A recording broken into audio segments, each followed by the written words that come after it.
Cuando alguien se pone en tus zapatos, es como ver tu vida, otras vidas, nuestras vidas, con sus actitudes ante cualquiera sean las condiciones que enfrentamos, que nos impulsan de situaciones que no pueden ser cambiadas y cuánto depende de nosotros. En otras palabras, si no podemos cambiar la situación, siempre tenemos la libertad última de cambiar nuestra actitud ante esa situación. Ese será el reflejo de cada historia donde podamos ponernos en tus zapatos. ¿Has pensado alguna vez cómo sería si fueses otra persona? ¿Estar en sus zapatos? Javier, gracias. Antes que nada, muchas gracias por acceder a la entrevista y a charlar un poco de tu vida. Yo sé que hay muchas cosas que vos no querés contar muchas veces, lo que has vivido. En 32 años hay muchas cosas que ya se deben saber. La gente tiene que conocer lo que ustedes vivieron. Sí, mira, o sea, a medida que va pasando el tiempo, uno va, digamos, contando cosas de las vivencias, ¿no? Pero cuesta por ahí porque uno a medida que va creciendo, en el caso personal, ¿no es cierto? Yo me pongo un poco, es una secuela que me he quedado de la guerra porque es como que me pongo un poco melancólico así, ¿no? Entonces, bueno, pero sí, yo he superado muchas cosas con el tema mío que sí puedo a veces conversar mis vivencias, ¿no? Pero no tengo problema ¿A qué le tuviste más miedo después de la guerra, en todo este tiempo? Mira, el tema fue así. Yo cuando terminé el conflicto, allá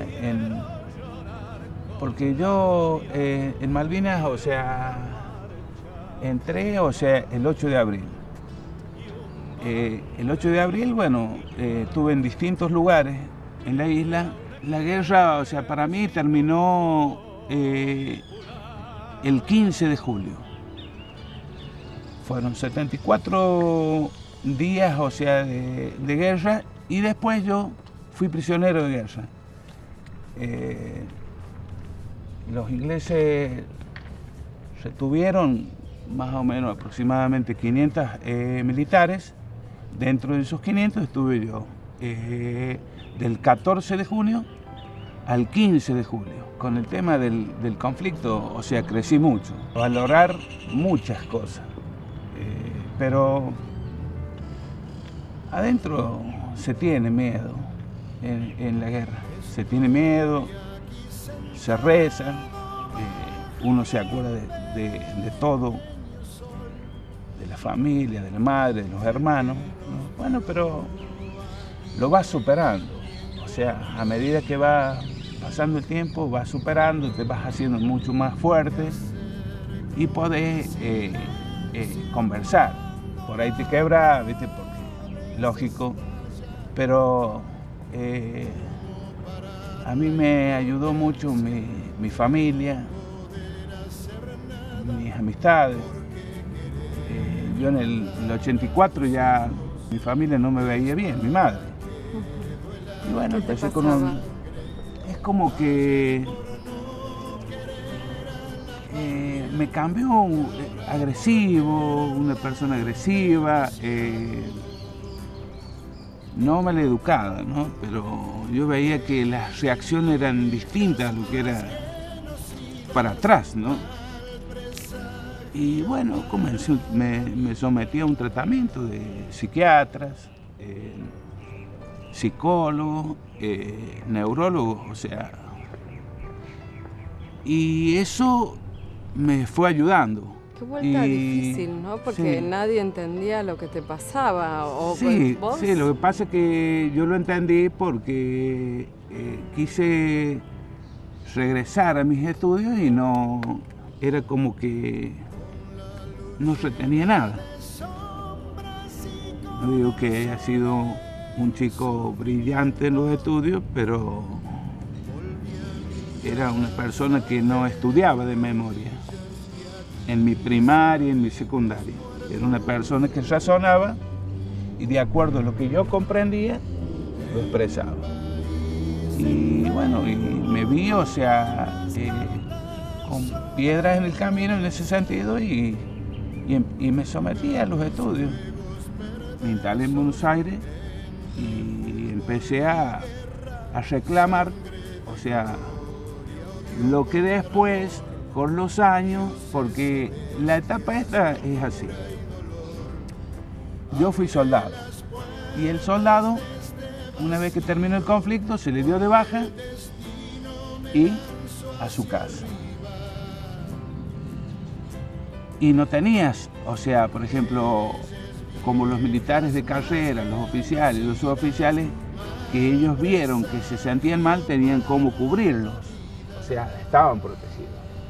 En el caso mío, más allá de la obra social que tenía mi madre y aquello, o sea, que yo también era integrante, pero nunca usé esa cosa. Me fui a Buenos Aires, me fui a la Armada y me le presenté a la Armada en el año 85. Me presenté como estaba. Entonces ellos empezaron con un catastro hacia mí, estudios de allá, estudios de acá. Bueno, empezaron estudios de sueño, estuve internado en el FLENI, haciéndome estudios de sueño para ver cuál era el problema, porque yo tenía problemas, o sea, que por ahí dormía y por ahí no dormía. Tomaba pastillas, o sea, como para dormir y por ahí dormía demasiado, ¿entendés? Entonces, bueno, y me empezaron a tratar, o sea, a ver. Y vine con una medicación de Buenos Aires y empecé a estar mejor así. Con el tiempo, en todas las provincias se juntan los veteranos de guerra. Entonces, bueno, se fueron juntando y se arma la Federación Nacional. La Federación Nacional nuclea todos los centros de veteranos de guerra. Y se fueron armando en las provincias los centros. De ahí surge, o sea, empiezan con el tema de las leyes para buscar beneficios en el sentido de atención, o sea, psicológica. ¿No es cierto? Hasta ese momento andaban a la deriva. Sí, a la deriva porque no contenía el soldado. Eso fue un error del gobierno. El gobierno tendría que haber hecho otro tipo de cosas.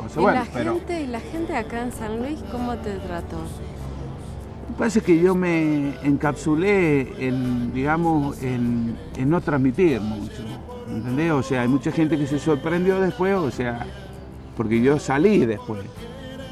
Yo estuve mucho tiempo, o sea, oculto. Al principio, o sea, es algo nuevo, una cosa que sí, tenía miedo. Escuchábamos nosotros los bombardeos, todo, y a la noche muy expectante. Malvinas, o sea, es un suelo y un clima muy especial, ¿no? O sea, es totalmente húmedo,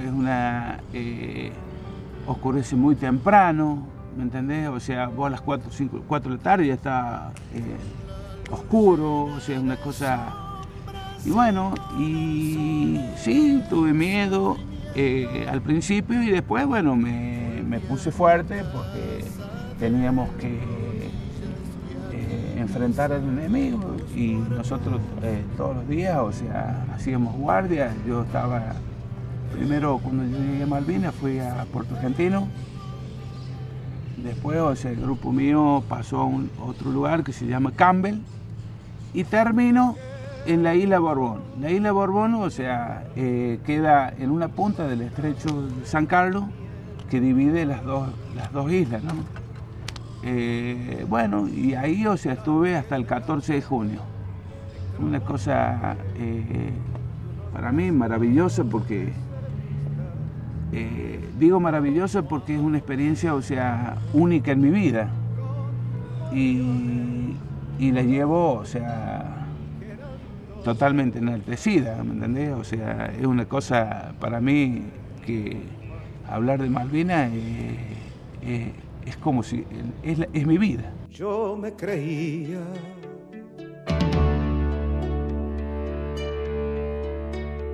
como creía en el honor del paso del batallón dentro de mi habitación.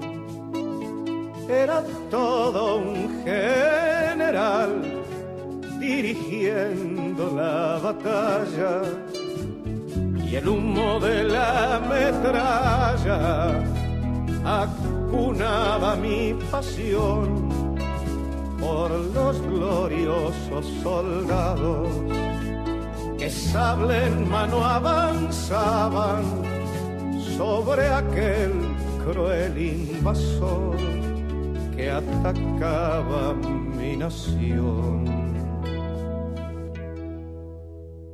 Sangre de entonces, sangre vertida, toda mi niñez vencida por el tiempo que pasó.